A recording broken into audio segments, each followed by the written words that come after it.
먼저 본문 9절 말씀을 함께 봉독하겠습니다. 9절 한 절 함께 봉독합니다. 내 포도원에 두 종자를 섞어 뿌리지 말라. 그리하면 내가 뿌린 씨의 열매와 포도원의 소산을 다 빼앗길까 하노라. 아멘. 포도원입니다. 여러분, 포도원에는 무엇이 있습니까? 포도나무가 있습니다. 포도 열매가 있습니다. 그런데 포도원 그 안에 포도나무 사이사이에다가 새로운 종자를 뿌려서 열매를 거두고자 하는 그런 일들이 있다는 것입니다. 여러분, 이 농사법은 이스라엘 백성들이 애굽에서 400여 년 살 때에 아주 익숙한 농사법입니다. 한 밭에다가 두 종류, 세 종류의 씨앗을 뿌리고 여러 종류의 열매를 거두어 들이는 농사법이 애굽의 농사법입니다. 이것을 익숙한 그 농경 문화 속에 살아왔던 이스라엘 백성들이 가나안 땅에 들어가서 너희들이 포도원에다가 이 씨앗 저 씨앗 더 뿌려가지고 더 많은 열매를 거두고자 하는 그런 마음들을 내려놓으라는 것입니다. 쉽게 말하면 욕심 부리지 말라는 것입니다. 하나님이 너에게 주신 포도원 그 밭에서 포도의 열매를 꿈꾸며 최선을 다하며 가꾸면 하나님이 포도뿐만 아니라 너희의 영적 생활도 너희의 일상의 생활도 하나님이 돌보아 주신다는 그런 말씀입니다. 어찌 보면 파종의 문제를 이야기하는 것 같지만 우리의 삶의 영적인 부분도 다르지 않다는 것입니다. 가나안 땅에 들어가면은 새로운 문명을 만나게 됩니다. 이방 종교를 만나게 됩니다. 새로운 문화를 만나게 됩니다. 그 문화 속에서 다양한 문화, 다양한 종교 속에서 너희는 구원받은 하나님의 백성이요, 창조주 하나님, 구원의 하나님, 말씀, 십계명을 주신 하나님 잃어버리지 말고 하나님만 붙잡고 그 말씀대로 사는 거야. 이것이 이스라엘 백성들에게 주신 말씀입니다. 혼합주의, 여러 가지 섞여서 살아가고 섞여서 꿈꾸는 일들이 많이 일어날 텐데 너희들은 믿음의 거룩함, 정결함을 지켜야 한다는 그런 말씀입니다. 여러분, 씨는 성경 전체를 보면은 예수님의 비유에도 나오는 것처럼 씨앗은 말씀을 의미합니다. 포도원, 밭은 우리의 심령, 우리의 마음, 공동체, 가정과 교회의 그 상태를 이야기합니다. 그러니 말씀을 받을 때 여러분, 우리의 심령 안에 포도나무이신 예수님을 심었습니다. 예수 그리스도와 연결되어 있습니다. 그러면 예수님이 우리에게 주시는 은혜의 열매를 사모하며 살아야 되는데 예수님이 주시는 열매뿐만 아니라 포도 열매뿐만 아니라 세상의 열매, 이방의 문화, 인간적인 열매를 사모하면서 함께 꿈꾸는 인생 되지 말라. 이것이 오늘 주시는 메시지예요.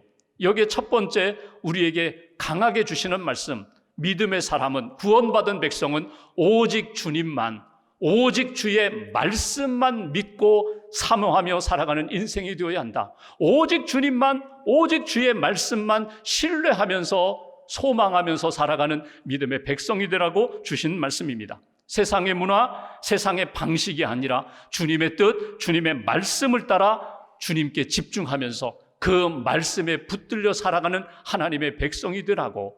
여러분, 교회는 어떤 곳입니까? 여러분, 지금 예배당에 오셨어요. 여러분, 예배드리는 이 건물이 예배당입니다. 그리고 예배당 안에서 우리가 기도하고 찬양하고 예배하며 말씀을 듣습니다. 여러분, 우리가 교회예요. 믿음의 사람들이 교회예요. 세상에 속했던 사람들이 부름받고 구별되어서 주님께 나온 사람들, 성별된 사람들이 교회예요.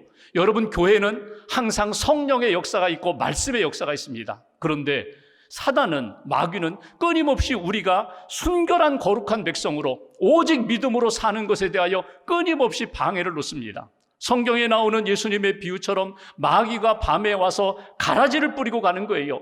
우리 마음밭에, 우리 가정에, 우리 교회에 가라지를 뿌려서 결국 우리가 하나님 앞에서 순결한 백성으로 하나님이 기뻐하시는 의와 생명의 열매를 맺는데 끊임없이 회방을 놓는 거예요. 여러분, 가라지가, 눈에 보이는 가라지가 있는가 하면 눈에 보이지 않는 영적 가라지들이 적지 않아요. 어찌 보면 우리가 신앙생활하면서 예배하면서 말씀 붙잡고 살아가는데 끊임없이 내 안에 들어와서 나를 흩어버리는, 나를 희석시키는, 하나님만 의지하지 못하게 하는 여러 가지 회방 놓는 것들. 여러분, 우리는 복을 추구합니다. 영적인 복을 추구합니다. 구원의 복을 추구합니다. 그런데 여러분, 신앙생활하면서 마귀는 우리에게 다가와서 끊임없이 기복주의에 빠지게 만들어요. 오직 복, 나중심의 복, 세상의 복, 땅의 복, 인간의 복만 추구하도록 끊임없이 우리에게 세상의 생각을 집어넣어요. 하나님은 우리에게 말씀하십니다. 성경을 통하여 이 땅은 잠시 머물다 지나가는 세상이고 영원한 하늘의 복을 추구하라는 거예요. 하나님 나라와 의의를 추구하면 이 땅에 먹을 것, 마실 것, 입을 것 하나님이 보장하시고 책임지시니 먼저 하늘의 복, 영적인 복을 추구하라는 거예요. 구원을 사모하라는 거예요. 하나님의 백성답게 사는 그 영적인 복을 추구하는 인생이 되어야 하는데 마귀는 우리 안에 와서 오직 땅의 복을 추구하라고 이야기합니다. 샤머니즘, 우리로 하여금 무속적인 신앙, 무속적인 생각에 자꾸 빠지게 만들게 합니다. 인본주의, 그리고 물질주의, 편리주의, 이것이 우리 안에 들어와서 하나님 앞에 순결한 믿음의 백성으로 살지 못하게 회방 놓는 일이 끊임없이 우리 안에 일어난다.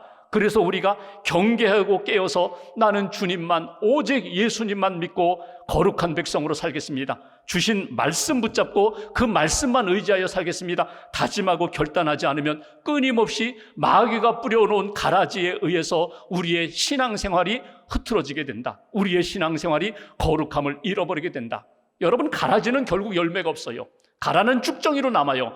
열매 맺는 그리스도인이 되려면 말씀에 집중하는 하나님의 사람이 되어야 한다는 것입니다. 사도 바울이 믿음의 아들 디모데에게 권면한 디모데전서 4장 7절에 이렇게 말씀합니다. 망령되고 허탄한 신화를 버려라. 그래야 내가 경건에 이를 수 있다. 그래야 내가 하나님의 사람답게 살아갈 수가 있다. 망령되고 허탄한 신화라는 게 뭐예요? 세상 사람들의 이야기예요. 세상의 문화 이야기예요. 우리로 하여금 편리주의에 빠져서 편하게 이 세상에 안주하면서 살고자 그렇게 꿈꾸게 만드는 것, 이 허탄한 신화를, 망령된 신화를 버리고 오직 경건에 집중하라는 거예요. 말씀에 집중하라는 거예요. 그래야 내가 이 모든 어둠의 영들과 싸워 이길 수 있다. 여러분, 우리가 성경 전체를 알아요. 통독도 했어요. 성경 공부도 했어요. 이렇게 내 머릿속에 담겨있는 지식만이 아니라, 성경 지식만이 아니라 그날 주시는 일용할 양식이 있어야 돼요. 내일부터 우리가 90일 성경 쉐마를 합니다. 매일매일 주시는 말씀을 붙잡고 암송하고 붙잡고 묵상하고 붙잡고 우리의 삶에 적용하는 거예요. 말씀이 채워지지 않으면 그 빈 공간 안에 사단이 가라지를 집어넣어요. 여러분, 컵 안에 물이 가득 차지 않으면 여기에 다른 공기가 들어오고 다른 오염이 되지만 말씀으로 충만하게, 성령으로 충만해져 있으면 다른 것들이 들어올 수가 없어요. 그래서 우리가 계속해서 경건에 이르도록 힘쓰는 이유가 무엇인가 하면 말씀으로 채워주세요. 말씀을 듣게 해주세요. 성령으로 충만하게 해주세요. 다스림 받게 해주세요. 이렇게 기도하고 꿈꾸는 자에게 하나님이 믿음으로 승리하는 하나님의 사람이 되게 하시고 거룩함으로 하나님 앞에서 살아가는 백성으로 붙들어 주신다. 포도원에 다른 씨앗들을 심지 말라고, 오직 주님의 말씀만, 오직 예수의 복음만, 나를 살리시는 생명의 말씀만 심고 살아가는 하나님의 백성이 되라. 이 말씀 꼭 붙잡으시고 말씀을 심고 말씀의 열매로 살아가는 거룩한 백성 되시기를 주님의 이름으로 축원합니다. 솔로몬을 보십시오. 젊은 나이에 왕이 됐어요. 그가 1000번째 하나님 앞에 제사를 드린 다음에 하나님이 그에게 내가 너에게 무엇을 주랴? 그때 원했던 것이 지혜입니다. 저 지혜를 주세요. 말씀을 달라는 거예요. 하나님의 말씀을 들을 수 있게 해주세요. 언제 어떤 상황이든지 하나님의 말씀만 내게 임하면 저는 그 말씀 붙잡고 살겠습니다. 그런데 젊은 시절 하나님이신 지혜의 말씀으로 그렇게 지혜롭게 거룩하게 살던 솔로몬이 인생 후반기에 어떻게 달라지나요? 말씀이 채워지지 않으니까, 말씀에 집중하지 않으니까 여러분, 많은 여인을 거느리게 됩니다. 그 여인들이 가지고 온 이방 신들을 만나게 됩니다. 그러니까 결국 거룩한 하나님의 신앙을 잃어버리게 되는 것을 보게 됩니다. 다른 사람 아니에요. 우리도 그럴 수 있다는 것 늘 깨어 생각하시고 하나님 앞에 말씀에 집중하면서 오직 말씀 붙잡고 생명의 삶, 거룩한 길을 걸어가는 저와 여러분 되시기를 주님의 이름으로 기원합니다. 두 번째 10절 말씀 보십시오. 10절 한 절 함께 봉독합니다. 너는 소와 나귀를 결의하여 갈지 말며. 이건 경작하는 방법이에요. 농사 지을 때 밭을 갑니다. 그런데 이스라엘의 전통적인 농사법, 밭을 갈 때에는 소 한 마리, 두 마리, 소의 쟁기를 걸어가지고 밭을 갈아요. 그런데 소가 한 마리뿐이에요. 옆에 보니까 나귀도 있어요. 그러면 소 2마리 대신 나귀까지 해서 소와 나귀를 결이라는 것은 쌍을 만드는 거예요. 2마리의 쟁기를 걸어가지고 밭을 가는 그런 농사법을 이야기하는 것입니다. 이렇게 경작하지 말라는 거예요. 소와 나귀를 결의로 둘을 멍에를 메워서 연결시켜서 쌍으로 만들어서 밭을 가는 일 하지 말라는 거예요. 여러분, 성경을 보시면 소가 상징하는 것이 있어요. 여러분, 소는 가장 대표적으로 구약에 제물을 드릴 때 대표적으로 드리는 제물입니다. 소는 일꾼이에요. 소는 일하는 동물이에요. 농사 짓는데 큰 도움이 되는 동물이에요. 소의 인생을 보면은, 소의 그 삶을 보면요, 소는 하나님이 기뻐하시는 일에 늘 쓰임받는 자리에 머물렀던 것을 보게 됩니다. 반면에 나귀는요, 밭 가는 일을 하는 것이 아니라 여러분, 무거운 짐을 지고 가는 그런 동물이에요. 예수님이 예루살렘에 입성하실 때 어린 나귀 타고 예루살렘에 입성하셨잖아요. 짐을 지는 동물이에요. 근데 소와 이 나귀를 결의로 하여 함께 이렇게 밭 갈도록 한다? 여기는 어려움이 있어요. 소와 나귀의 특성이 달라요. 힘도 다르고 보폭도 다르고 능력도 달라요. 이 둘을 하나로 해서 밭을 가는 것 하지 말라는 거예요. 인간적인 생각으로 보면은 한 마리 소보다는 그래도 나귀가 조금이라도 힘을 보태겠지라고 생각할지 모르지만 여기에는 영적인 의미가 있습니다. 농사 짓는 법에 대하여 말씀하시면서 영적인 삶에 하나님이 거룩하게 구별하신 것과 거룩하지 않은 것들 분별할 능력이 우리에게 있어야 된다. 성경에 나오는 정한 짐승, 부정한 짐승 하나님께서 정해주시고 이것은 먹어라, 이건 먹지 말아라, 이것은 이렇게 이용해라, 저거는 저렇게 이용해라 말씀 주신 그 뜻을 따라서 하나님의 기준을 따라서 믿음의 길을 걸어가는 거야. 여기에 중요한 핵심 포인트는 여기에 있습니다. 여러분, 하나님의 사람으로 거룩한 백성으로 살아갈 때에 내가 혼자 하기 힘드니까 사람들의 도움을 받아야지, 사람들과 함께 해야지. 누구와 함께 하라고요? 믿음의 사람과 기도의 사람과 하나님 앞에 비전을 품고 있는 사람과 은사를 주셔서 함께 협력하면서 주의 일을 감당할 그 사람과 동력하는 것이 필요하다는 거예요. 사람만 많이 붙여서 여러 사람이 모여서 함께 어울려 한다고? 아니에요. 오히려 그것이 하나님의 선한 역사에 도움이 안 될 수가 있다는 거예요. 그래서 오늘 우리가 두 번째 이런 메시지를 오늘 본문에서 찾아 올립니다. 믿음의 사람은 내가 주님의 일을 할 때에 믿음의 동역자와 함께 주의 일을 감당해야 된다. 믿음의 동역자, 소는 2마리가 결의가 되어서 멍에를 메고 함께 밭을 갈 때에 능률이 일어나고 소에게도 힘이 되는 것처럼 우리가 신앙생활하면서 주님 내게 주신 믿음의 일들이 있어요. 여러분, 소에 대해서 이야기할 때 바울은 그렇게 했습니다. 믿음의 동역자들, 하나님의 일을 감당하는 사역자들을 동물로 비유한다면 소로 비유를 했습니다. 우리가 하나님 앞에서 주님의 일을 감당할 때에 내게 주신 이 일터뿐만 아니라 내게 섬기라고 하신 사역의 자리뿐만 아니라 마지막에는 내 삶을 다 드려서 하나님 앞에 내 모든 인생을 드리겠습니다. 마치 소처럼 주님의 일을 신실하게 감당하겠습니다. 누구와 함께? 믿음의 동역자들과 함께 신실하게 그 사역을 감당하라고. 조금 더 깊이 들어가 보면은 여기에 주신 말씀, 여러분, 여기 정한 짐승이 있고 부정한 짐승이 있어요. 거룩한 정한 짐승은 이스라엘 백성, 하나님의 선택받고 구원받은 백성을 의미할 것이고, 여기 부정한 짐승은 이방인들을 의미할 것입니다. 하나님이 이렇게 말씀하세요. 가나안 땅에 들어가면 새로운 문명을 만나게 될 것이고 문화를 만나게 될 것이고 새로운 사람들을 많이 만나게 될 텐데, 하나님의 백성은 이방 사람과 결혼하지 말아라, 통혼하지 말라는 거예요. 여러분, 무엇을 의미합니까? 통혼이라고 해서 이방 사람과 결혼하지 말라고 해서 혈통적인 의미도 있지만 이건 신앙적인 의미예요. 하나님을 모르는 백성, 하나님을 부정하는 백성, 영적으로 하나님의 구원의 역사를 체험하지 않은 백성과 함께 가기가 어렵다는 거예요. 특별히 사역의 분야에서 하나님이 나와 함께 멍에를 메고 주의 일을 감당할 사람, 믿음의 반려자, 믿음의 동반자, 믿음의 동역자, 누구와 함께 가야 되는가? 믿음의 사람들과 함께 주의 일을 감당하라고. 사도 바울이 고린도후서 6장 14절에 이런 말씀을 줍니다. 너희는 믿지 않는 자와 멍에를 함께 매지 말라. 믿지 않는 자와 멍에를 매지 말라. 상종하지 말라, 어울리지 말라. 여러분, 그 의미가 아닙니다. 우리가 사회생활하다 보면 직장에서 믿지 않는 사람도 만날 수 있어요. 예수 믿지 않는 그런 친구도 만날 수 있어요. 얼마든지 어울리고 얼마든지 교제할 수 있어요. 그런데 주의 일을 하는 멍에라는 게 뭐예요? 이거는 소의 어깨에 메어서 이건 일하는 자리거든요. 주님의 일을 감당할 때에, 평생 주님을 위하여 내가 헌신하고자 할 때에 믿음이 없는 사람들과 함께 멍에를 매기가 쉽지 않다는 거예요. 여러분, 저는 이 말씀 묵상하면서 그 말씀이 마음에 와닿았어요. 예수님이 우리를 부르십니다. 수고하고 무거운 짐지자들 다 내게로 오라. 내가 너희를 쉬게 하리라. 내 멍에를 메고 내게 배우라. 내가 주님께 믿음으로 나오면요, 주님이 내 안에 오셔서 나와 함께 멍에를 함께 메어주세요. 이미 내가 믿음으로 고백하는 순간 주님이 나와 함께 계세요. 그러면 내가 주님과 함께 멍에를 메고 주의 길을 걸어가는데, 십자가의 길을 걸어가는데, 오늘 내가 함께 이 주님의 일을 감당할 친구가 있어요. 동역자가 있어요. 배우자가 있어요. 누구와 함께 멍에를 메어야 돼요? 누구와 함께 사역해야 돼요? 믿음의 사람.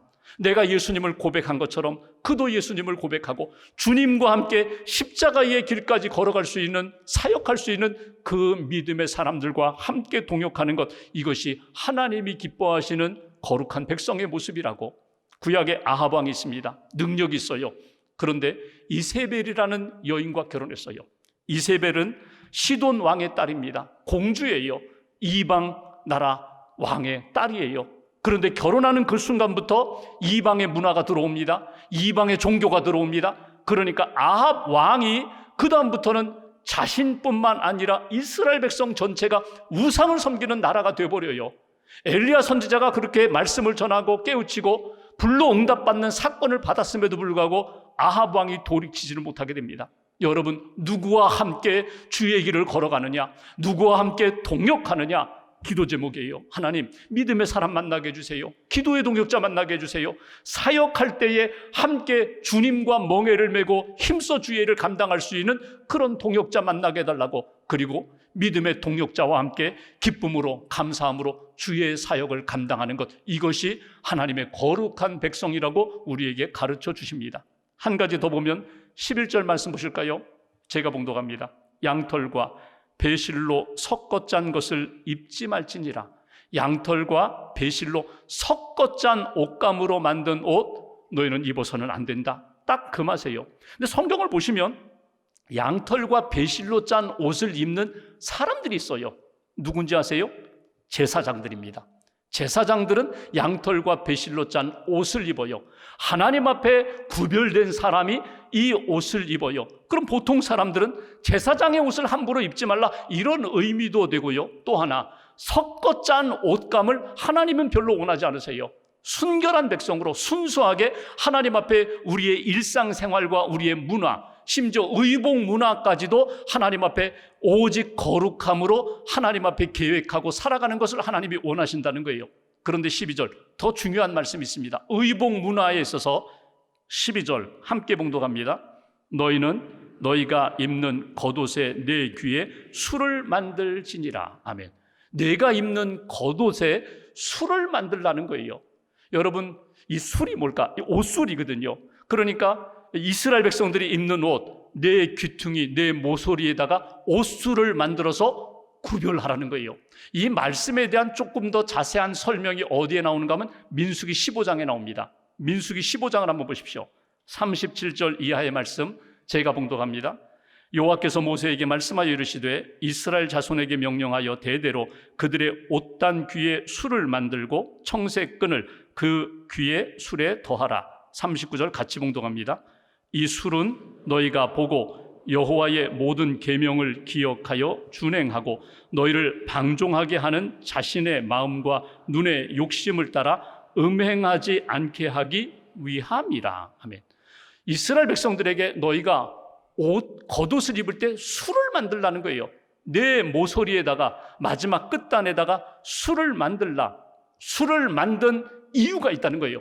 그것으로 너희가 하나님의 거룩한 백성됨을 너희 자신도 그리고 하나님 앞에서도 사람들에게도 나타나도록, 보이도록, 확인되도록 옷에 술을 만들라는 거예요. 근데 여기 보시면 그 옷을 입을 때 겉옷, 술을 매단 그 겉옷을 입을 때마다 무엇이 기억난다고요? 계명이 기억나도록 하나님의 말씀이 옷을 입을 때마다 보여지고 느껴지고 깨달아지도록 잊혀지지 않도록 술을 만들라는 거예요. 여러분, 이스라엘 백성들 이 술이라는 단어가 히브리어로 치치트입니다. 치치트라는 말이 옷술인데 이스라엘 히브리어는요, 그 알파벳마다 숫자가 있어요. A, B, C, 1, 2, 3. 그것처럼 알렙, 베트, 기멜 그 숫자가 있거든요. 1부터 10, 20, 30, 100, 400 다 이 알파벳마다 그 숫자가 있는데 치치트라는 단어 그 알파벳에 부여된 숫자를 다 합산하면 치치트 하면 딱 이스라엘 백성들은 딱 떠오르는 숫자가 있습니다. 613. 치치트는 613 이게 떠올라요. 여러분 613 하면 어디서 한번 들어본 기억이 있으시죠? 하나님께서 십계명 율법을 주실 때 무엇 행하라 무엇 하지 말라 계명의 그 숫자가 613가지입니다. 그래서 치치트 술을 볼 때마다 그들은 무슨 생각을 하냐면 하나님의 율법, 하나님의 명령, 하나님의 말씀, 계명을 생각했다는 거예요. 오늘 하나님이 이렇게 말씀하십니다. 너희들이 겉옷을 입을 때마다 술을 달아라. 술을 볼 때마다, 겉옷을 볼 때마다 무엇을 기억하라고요? 하나님의 계명을 기억하라. 40절 말씀 한번 보십시오. 40절 제가 봉독합니다. 그리하여 너희가 내 모든 계명을 기억하고 행하면 너희의 하나님 앞에 거룩하리라. 말씀을 기억하면 옷 문화입니다. 의복 문화인데 옷을 입고 벗을 때마다 무엇을 기억나게 해주신다고요? 말씀을 기억나게 해주신다는 거예요. 내가 지금 하는 모든 일들이, 내 삶의 모든 여정이, 내 삶의 문화가 하나님의 말씀 앞에서 부끄럽지는 않은가? 거룩한가? 늘 점검하면서 살도록 이렇게 점검하면서 살아가라고 주신 말씀입니다. 옷은 우리의 행위를 나타납니다. 우리의 행실을 나타냅니다.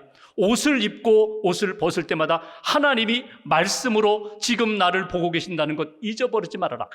여기에 세 번째 주시는 메시지가 있어요. 여러분, 우리의 문화 속에서, 우리의 일상생활 속에서 주님의 계명을 기억하고 주님의 계명을 따라 살아가는 인생, 이것이 거룩한 하나님의 백성의 모습이다. 내가 그렇다는 거예요. 하나님의 사람으로서 내가 무엇을 하든지 말씀에 비추어서 내가 부끄럽지는 않은가? 거룩한가? 순결한가? 점검하라는 거예요. 여러분, 이것은 의복 문화이지만 여러분 마음의 끝단도 마찬가지입니다. 언어의 끝단도 마찬가지입니다. 우리의 행실의 마지막 끝단도 마찬가지입니다. 거기에 계명이 있어요. 술을 달라. 하나님의 말씀을 연결시켜서 내 말이, 내 생각이, 내 감정이, 내 행실이 하나님의 말씀과 어긋나지는 않았는가 점검하면서 살아가는 인생, 그 인생을 오늘 40절 말씀처럼 거룩하게 하리라. 하나님이 구별해 주시리라. 하나님이 성별된 사람으로 붙들어 주시리라. 이것이 주시는 메시지예요. 오늘 성경 전체는 혼합주의에 대한 경계입니다. 여러분, 신앙생활하면서 끊임없이 혼합하고자 하는 마음이 우리 가운데 일어날 때가 있어요.